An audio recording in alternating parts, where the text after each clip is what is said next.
talk about the fight, Andre? Yeah, man. Thank you. Reno? I'm not missing anymore. Okay.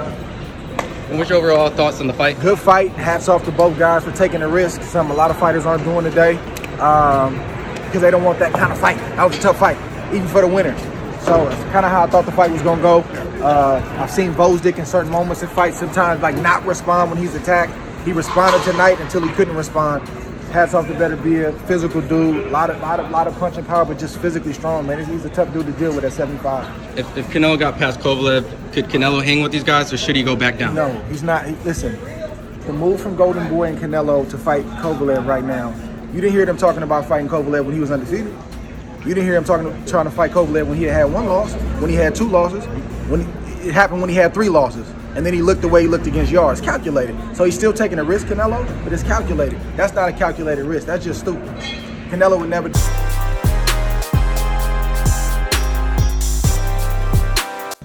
Hey, boy, I'm in Cancun, but that's not the point.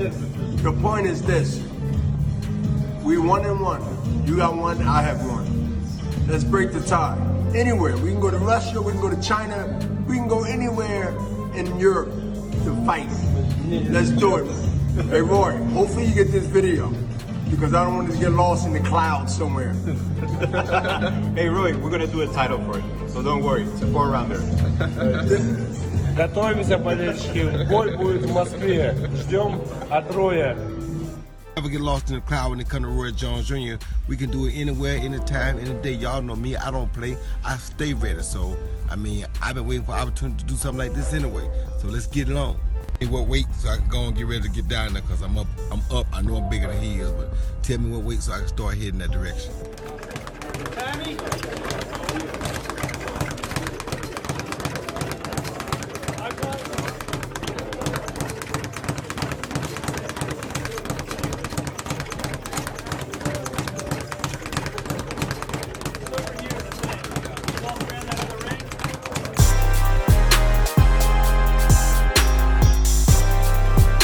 What'd you make of Broner getting on his Instagram live and calling you out and Ramirez out? That kind of caught me off guard, but when I started thinking about it, I was like, man, that's actually a really good fight. I'd really like to see that, and that's a big name too. Yeah. I mean, for me, I've been calling out Broner for like 4 years. You know, of course, I wasn't. You know, even when I first started calling him out, I was like 15-0 or something like that, and you know, I wasn't up there yet. And I'm a world champion, and now he's calling my name out. So, of course, if they present that fight to me one day, that'll be a fight that I'd love to take. You know, especially, of course, for the right money and stuff like that. If he says he wants to come take over 140, I can't see him beating no champion right now at 140. Between me, Josh Hill, and Ramirez, I don't think Broner will beat either one of us at 140. So, if you know, after everything is said and done with me and Taylor or Ramirez, then you know, if that fight is on the table, then you know there'll be a fight I'd love to take.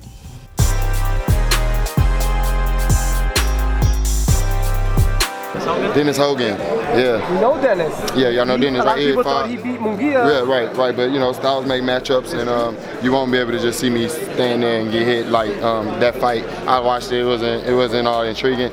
The guy can fight, so I mean, a lot of people that don't know him don't think that he can fight, or don't know who he is. So why Charlo keep fighting cherries and buns?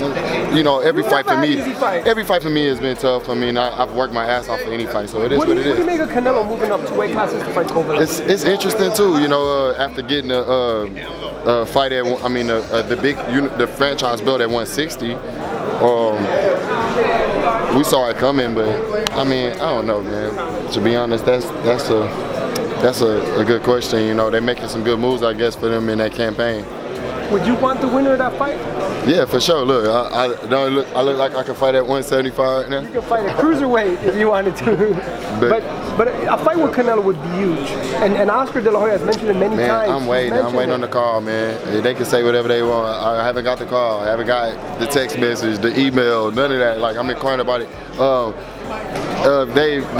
They've made some suggestions, and you know, things gonna happen sooner or later. So fans, y'all stay tuned, stay locked. You know, it's gonna happen real soon. Do you feel like in Dallas Cowboy Stadium, you guys can sell that out, you and Canelo? Yeah, for sure. We'll do it in Houston. Many made us sell it out, like, you know, anywhere. Like, you know, the fight it's gonna make history.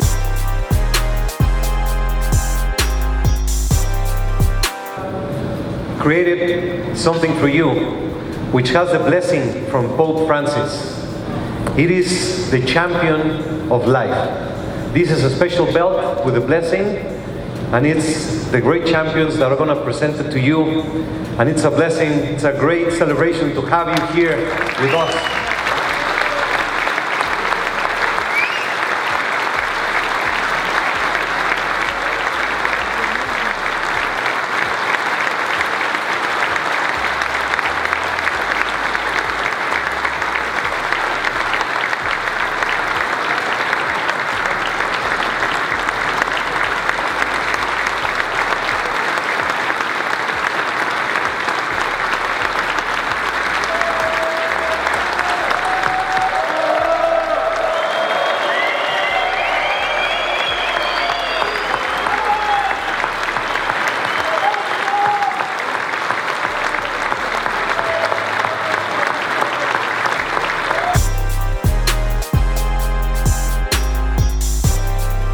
Do you not like him? Like, what caused this tension? I don't know. I just don't like him. It's not. I asked him, like, where's this beef come from? And he says he feels it came from an interview where they asked him how he would do against you, and he said he was honest, and he said that he felt like he would knock you out, and he said he noticed right away that you like popped off on social media, and he feels that that kind of started everything. Whatever he says, I can't tell you the reason, but I do not like him, and I'm gonna beat his ass. As long as he know that, I'm good. When you look at him as a fighter, what do you see there, Shakur? I think he's a great fighter. I think he's a good fighter. I think he's not a bad fighter. He's just he barked up the wrong tree. I feel like he called out the wrong fighter, and he's gonna see that October 26th. I'm gonna show him who I really am. Were you surprised he called you out? That kind of came out of left field, right? I ain't understand that either. But he called me out. He said my name. We answered the phone call, and now October 26th is on. Were you the one that requested the fight? Because this is he's Golden Boy, you're Top Rank, so we're seeing like a co-promotion. He wanted the fight. This is a fight he wanted, so he just getting what he asked for. I think he's stupid. I think this was the wrong move for him, but hey, that's on him.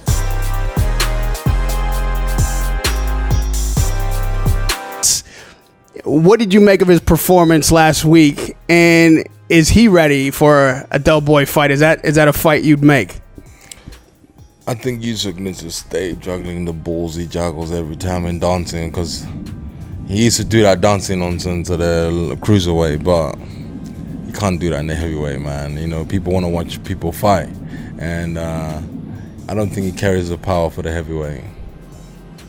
Were you surprised by that on Saturday? I mean, some people criticize him because his opponent went 7 rounds, he didn't get a knockdown, all these kind of things, the kind of power issues you're talking about. But can his finesse make him successful at heavyweight? Finesse is good if you got that power punch at the end of it. You know, Ali used to like finesse, and then boom, you're on the floor. Yeah. Do you understand? And he's like finessing, and then he's just juggling balls and stuff like that. Who knows? A lot of people think he's gonna have a lot of success in heavyweight division. It could be you, especially if this Joshua Ruiz thing needs to happen 3 times. We could see an offer for Usyk, Chisora. Is that a fight you'd want? Listen, Derek Chisora is ready to fight anybody out there, man. I even put David's number on my Twitter later, so you can phone him if you want to have a fight. But I'm ready to fight anybody out there.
Channel. Now, Lance Pugmire put this, which has actually absolutely been confirmed.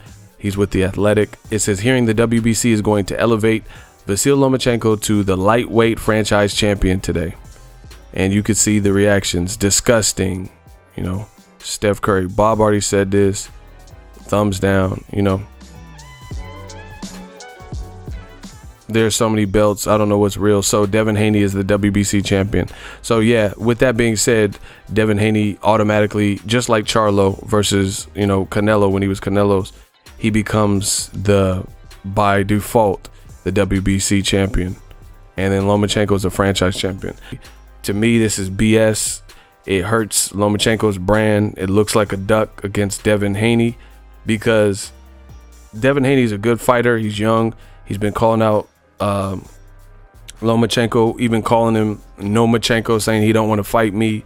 And for the WBC to do this, now Lomachenko automatically, they stop the bleeding and he has a scapegoat to not have to fight Devin Haney.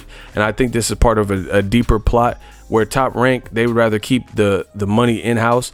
They have Crawford fighting against Mean Machine. On that card is a title fight for the IBF, Richard Comey versus Teofimo Lopez. And if anything, Lomachenko would probably eyeball that winner. So it's no matter what happens with the belt, it'll be a Top Rank winner. Either Lomachenko, Richard Comey, or Teofimo. Whoever wins in that little triangle, they're all